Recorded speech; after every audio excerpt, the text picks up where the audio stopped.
অনিয়ম ও অব্যবস্থাপনার আখড়ায় পরিণত হয়েছে নোয়াখালী সদর হাসপাতাল। ৪০ লাখ মানুষের সুচিকিৎসা সেবা নিশ্চিত করার জন্য ২৫০ শয্যার এই হাসপাতালে সেবা নিচ্ছেন ৬ থেকে ৭০০ রোগী। বর্জ্য ব্যবস্থাপনায়ও আছে নানা অনিয়ম। ওদেরকে টাকা দেয়, তখন বলে যে ভিতরে আছে ২০০ টাকার জিনিস ১০০ টাকা দেন, ১০০ টাকা দিলে এখানে ভিতর থেকে দেবো আপনাদেরকে। সমস্যা তো আছে, সিট নিতে হলে টাকা লাগে, এরপরে এক্সট্রা ওষুধ নিতে হলে কমিশন দিতে হয়। হাসপাতালে আগত রোগীদের অভিযোগ, হাসপাতালে রয়েছে দালালদের দৌরাত্ম্য। তাদের দাবি, টাকা না দিলে মেঝেতেও মেলে না শোয়ার জায়গা।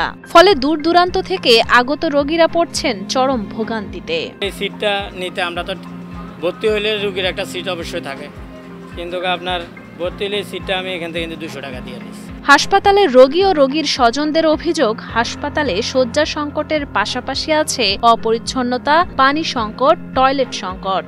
নোংরা পরিবেশটা, কোনো পরিবেশে নেই এখানে। হ্যাঁ, ভালো মানুষ আসলেও এখানে গরম হয় আর অসুস্থ হয়ে যায়। পানি তো এটা খাওয়ার পানি তো এখানে নাই, ওটার সাবজেক্ট আলাদা। বাথরুমে যাইব ওইটা আরেক দিঘিতে আইনা বোতল ভরে নিয়ে তারপরে যাইতে হয়। ভালো কোনো ঔষধ হাসপাতাল থেকে না দেয়া সহ হাসপাতালে কর্তব্যরত চিকিৎসক, নার্স ও চতুর্থ শ্রেণীর কর্মচারীদের বিরুদ্ধে রোগীদের সাথে খারাপ ব্যবহার করার অভিযোগও আছে। নামে সরকারি হাসপাতাল হলেও সব ধরনের সুযোগ সুবিধা না পেয়ে ক্ষুব্ধ রোগী ও তাদের স্বজনরা। এসব বিষয়ে হাসপাতালের অব্যবস্থাপনাকে দায়ী করেন তারা।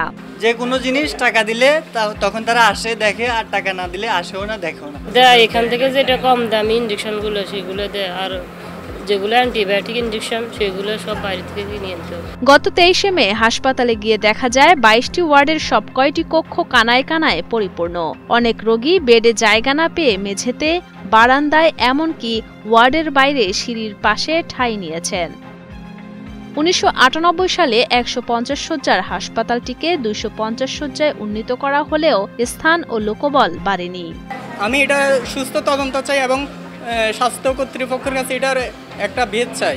যার যার যে ওষুধগুলো লিখবে সরকারিভাবে, এগুলো যেন সবাই পায়, এটাই তো সবার চাওয়া।